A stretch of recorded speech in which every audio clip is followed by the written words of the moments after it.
Out and let him get started.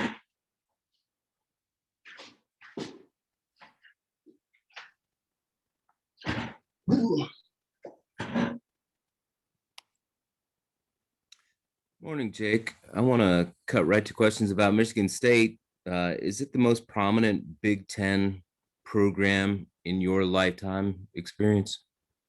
Like from my childhood? Yeah. Yeah, I would say between them and Michigan definitely stood out to me from a younger age in terms of dominant Big Ten teams. But right now, I'm worried about Illinois. Well, you have to be worried about Michigan State because you're going to play them. So historically and for tomorrow's purposes, is there anything about their style of play that makes them particularly challenging? Sure. I mean, it's no secret what they do. They play hard. They're physical. They are similar to us in transition. But like any other game, our approach is Illinois based. It's about playing the game our way. Yeah, not too complicated. All right, thanks. Mm-hmm. Hey, Jake, going back to that Minnesota win, it was just so dominant for you guys. What was it like for you and just to contribute in the way that you did? Yeah, I was on the bench at one point. I just got subbed out and I was like, dang, this is really fun. Like, this is just maybe the most fun we had in a game this year, just across the board. Everyone got to play. Everyone played well. And I think it started with our defense. We watched film yesterday, and there were multiple big plays that we made on the offensive end right after we made really good defensive plays. So I thought it was really good for us to kind of see huge rotation plays where everybody's rotating. And it just showed that we were super connected. And like I said, it was super fun. And I know you transferred into the program, so I don't know if you've ever, experienced anything like that before, just like the sheer magnitude of the game, playing on that stage, and just the way you guys were able to dominate it. Was it a unique experience for you? I don't know if I could say that. I mean, everyone who's ever played basketball has played in a game where kind of everything went their way and it was just really fun. I mean, it definitely is a bigger stage than other places, but at the end of the day, it was just a really good win. Thank you. Mm-hmm. Hey, Jake, 4 games in 8 days. I know you're focused on the one in front of you, but what do you think of when you think of 4 games in 8 days? What's that like for an athlete?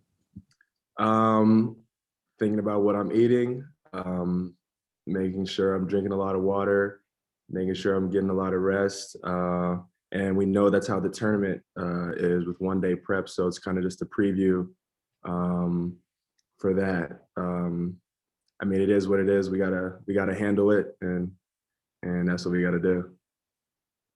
Is there a challenge? Is it more of a challenge physically or mentally, do you think? I would say mentally. I mean, our bodies are just kind of used to the grind. Like if you ask anybody, they're tired in the country right now. But just being able to remember scouts one day, then apply it, then remember a new one and apply it is definitely where the money is made. Thanks, Jake. Mm-hmm.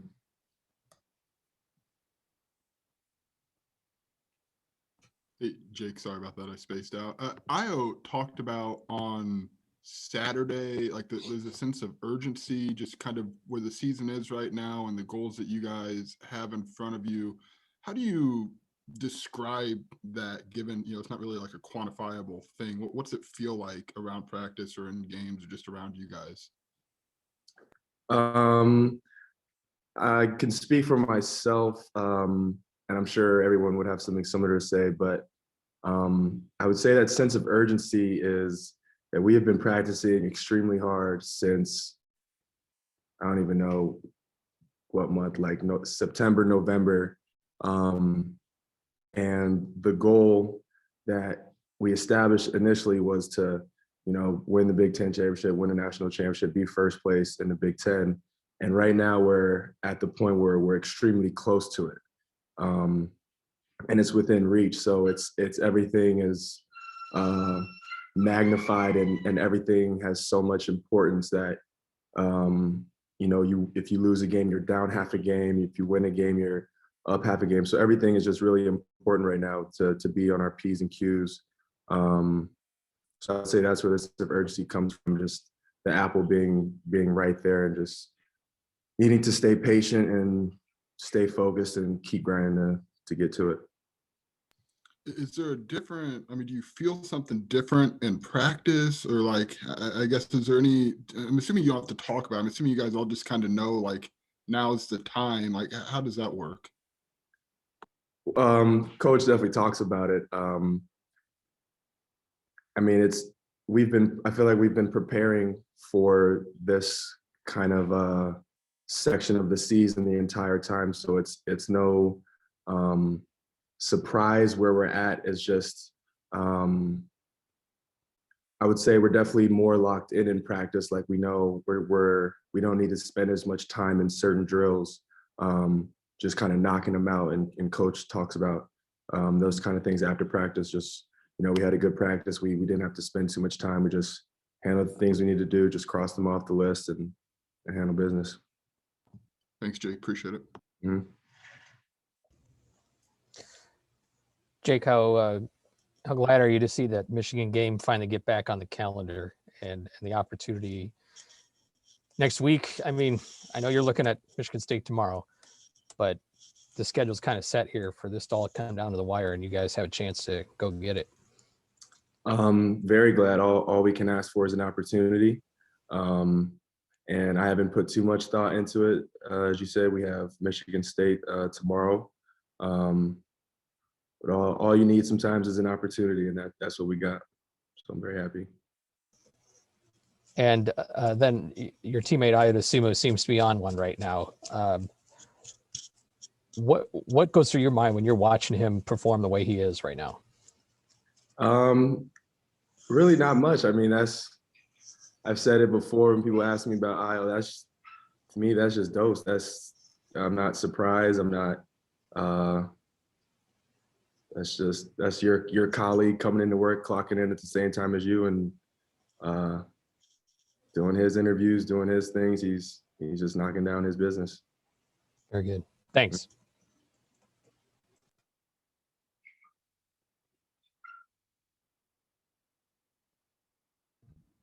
Scott, Richie, I think it's your turn. Brandon was having technical difficulties. Oh, well, I didn't notice that. Jake, I guess it's kind of a follow-up to what Jeremy asked you to start. How much of his advantage is to have a veteran team, not only a season like this, but with this stretch coming where you guys sort of know what it takes to play 4 games in 8 days?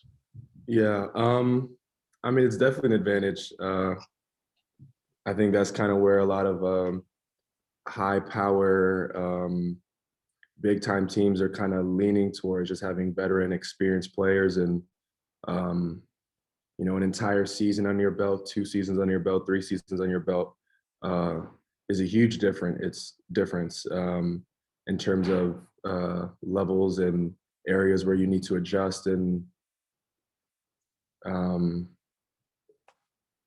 yeah, I mean, experience is a big deal, I think, when you're in an environment for the first time compared to if you've been there before. Confidence is key, and it's contagious. And as a younger guy looking up to a older guy, and he seems like he knows what he's doing, it gives you a more comfortable approach to the situation, to be quite literal. And with age comes maturity and strength and all those things. So it's definitely there's a reason why Coach Underwood recruited and did what he did with the roster for a reason, and we're here now. And Coach Underwood kind of made the argument that the freshmen maybe aren't really freshmen anymore at this point of the season. But are there things you're still telling those young guys now, just about maybe how to prep, how to be ready for a stretch like this? Sure, and I wouldn't even put it one way like that. They even talk to me about things like I don't think it's like a father-son relationship in that way. I think it's more of a young buck and the OG. It's Bello's always telling me things that I could do or I missed, or an Ace is always telling me things, and I talk to Coleman too. So yeah, it's a two-way street. But definitely just having the experience is nice to have. Thanks, Jake. Mm-hmm. Good morning, Jake. With how great of a program MSU's been, you kind of hit on it a little bit earlier, in the last 10 to 20 years, has there been maybe an extra juice in practice in the locker room from you guys to kind of try and hand them a loss at the Breslin Center, or with the final push that you guys have that you mentioned in the Big Ten, to kind of get that one on the road again? Sure, and I think one thing that Coach mentioned to us was, I forget quite exactly what their record is, 5-9, 4-10, 5-10, somewhere in that range in Big Ten play, I think. And he said, don't look at their record at all. It doesn't represent anything. This is Michigan State. This is Michigan State. This is Izzo, and we have to respect that. So there definitely is a juice behind a team with the history that they have and the legacy that there is there. But like I said, at the end of the day, it's another Big Ten game on the road, and it's about us. You guys really seem to relish these road opportunities against teams that have had a lot of success at home. Minnesota, obviously, you mentioned it with Michigan State. What's it like going on the road now with this final push and knowing you guys need to win all these road games to get over the hump in the Big Ten and achieve that goal? Yeah, I think we kind of developed that identity last year of we always talk about roadkill and that we're road warriors. And I think it's just like people talk about being an underdog or an uphill battle. And I think there's just something special and gratifying about being on the road, and it's going to be harder than if it was at home, and just kind of feels more like you're taking a win rather than you're just winning. But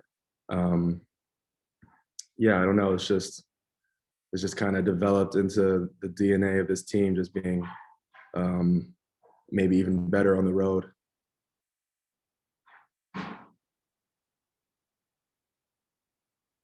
Was there a second part to your question? No. Cool. Okay, I'll go. What makes this team special compared to previous teams? Yeah, like what makes it seems like you guys this season are just clicking really well. Just what makes it different?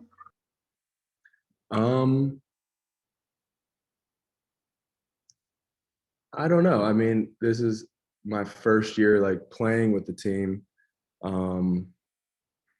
It'd be hard to compare last year's team to this year's team for me, because I wasn't playing, and it's a whole different like chemistry with that. So I don't know. We're just hooping. I don't have anything fancy to say. We just are special. I can't compare apples to oranges here.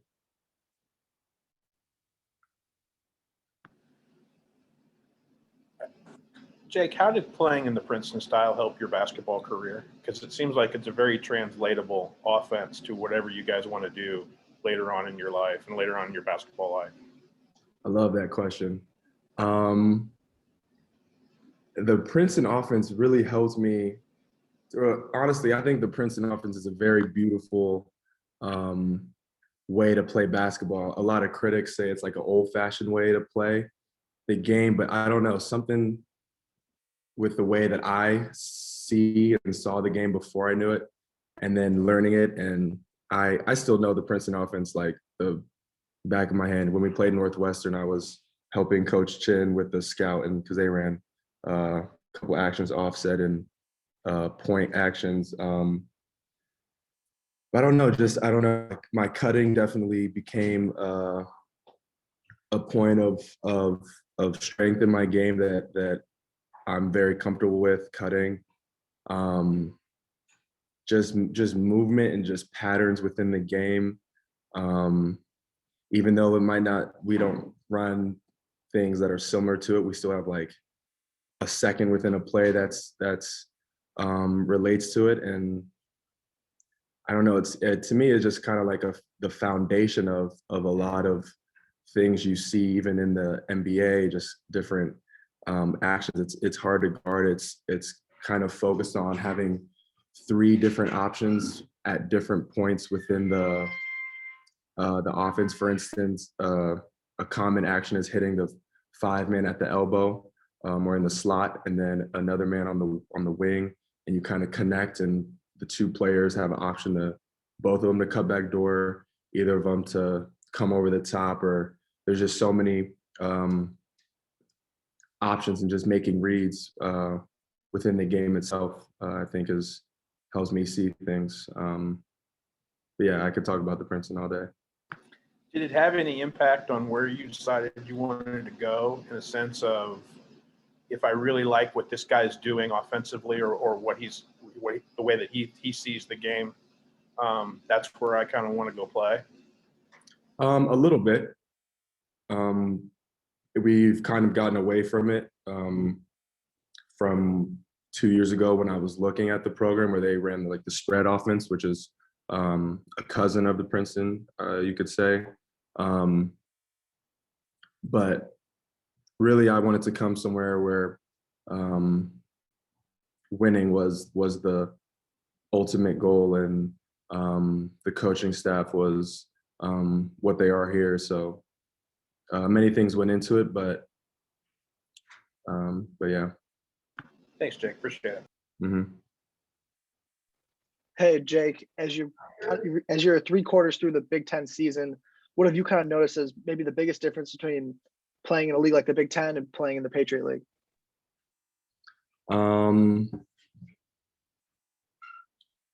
I think that is a good question. It's definitely a lot faster in terms of transition. I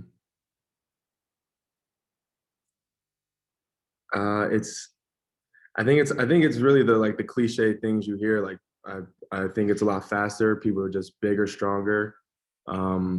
People are less likely to miss a shot off of like a mistake. I think there's less leeway.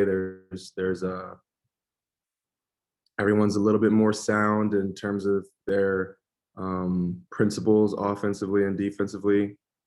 Kind of the things you would expect. I think it is a little bit of not a level up, but just a notch of intensity. But I don't think it's too. I mean, it's Division I basketball. You've got coaches playing chess with each other. Yeah, I don't want to say anything. I don't want to say anything to put down the conference I used to play in on accident. So I'm gonna leave it there. Yeah, I got you. That was a good answer. Thanks, Jake. Yep. Crazy. Hey, Jake, I wanted to follow up real quick. You talked about those practices in September and leading up to these goals that you guys had, but what's it like to be now in? Yes, sir. Yes, sir. I didn't hear. Yes, sir. I didn't hear anything you said because I do Georgia was coming over here. Nah, you good. You talked about, in those practices in September, October, kind of setting the stage for the goals that you guys have. But now that you're here with 2 weeks left in the regular season and those are still in front of you, like, what is this like for you as a player to be in that moment you've kind of set out for? Yeah, I'm not really an emotional guy, but I'm pretty level-headed. But the other day I was just kind of like daydreaming about like what if we actually got to where we're trying to go. And I was I ain't cry, but I was like getting a little worked up, like, dang, that would be so surreal. And like as a kid, just it's kind of crazy to be here. I don't want to talk about myself, but just not having anything pointing in this direction at all, and just kind of getting here and now being on a top 5 team, second in the Big Ten. The opportunity is kind of crazy, but I try to stay humble and not think too far ahead. But it is extremely emotional to think that we have 5-ish games left, 4-ish games, 9. Within 15-ish games, we could be somewhere that it is extremely hard to get to, and not a lot of people have that chance. It's slightly surreal, but right now we just got to keep grinding and working hard in practice. And just keep chopping wood. Was there something in particular that prompted that moment for you, or what brought that on? I'm trying to remember. I think it was after, can't remember what game it was, but I know I was in it was an away locker room, or even our locker room. I don't even remember. Time is not a thing right now, but I was just around the team. We had just won, and coach was talking about something, and I don't know, it just started to get to me. Thanks, Jake. I really appreciate it. Yep.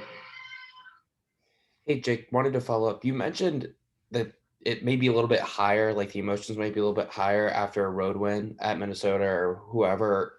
Can you kind of compare the emotions of a road win in the locker room and the emotions of a big home win in the locker room, and how they might be similar and how they might be different? I said that a road win is a little bit more than a home game, but I think in the locker room after the game, a win is a win, even if it's a bad win. I think it's more of the process leading up to the end of the game. So from the 2 practices that we have before the game and during the game, it's a little bit more like we're here to take somebody's candy. But in the locker room, a win is a win. It's in the W column. And then once we get in the locker room, it's pretty much on to the next after coach's speech. Thanks, Jake. Okay, we have time for one more, and then we need to move along. Jake, I'm going to read one from Matt Flotten from the Decatur Herald Review, who's having some technical difficulties. He says, can someone ask about the Illini winning every game with Jake in the starting lineup? I don't got too much to say about that. I mean, I'm just doing my assignments, and the whole team is trying to win, and we've been winning.